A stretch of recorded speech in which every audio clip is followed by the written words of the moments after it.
the former director of the Consumer Financial Protection Bureau, CFPB, said in a Monday night interview that the law is on his side in legal fight with President Trump over who will lead the agency until a permanent replacement is confirmed by the Senate.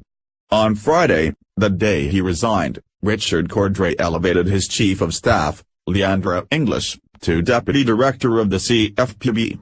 Hours later, Trump said Mick Mulvaney, the head of the Office of Management and Budget, was in charge. The law is clear here.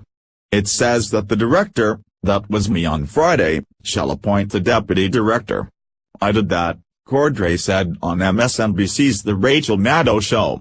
Cordray said the Dodd-Frank Act, which created the Consumer Protection Agency, is unequivocal on this point.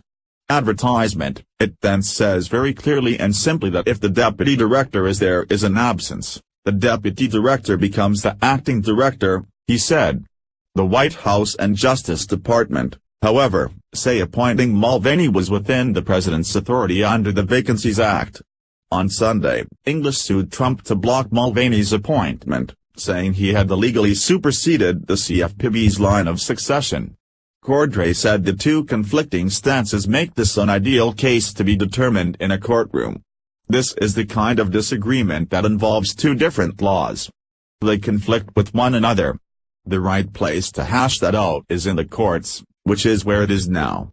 It shouldn't be decided by name-calling and tweets and insults. It should be decided by people presenting their arguments and a judge thinking over, Cordray said.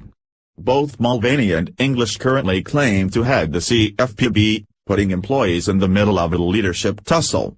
If the trial court's decision is something one party or another disagrees with, it will go to the Court of Appeals and the Court of Appeals will decide it. That's a very orderly process that's appropriate, Cordray said.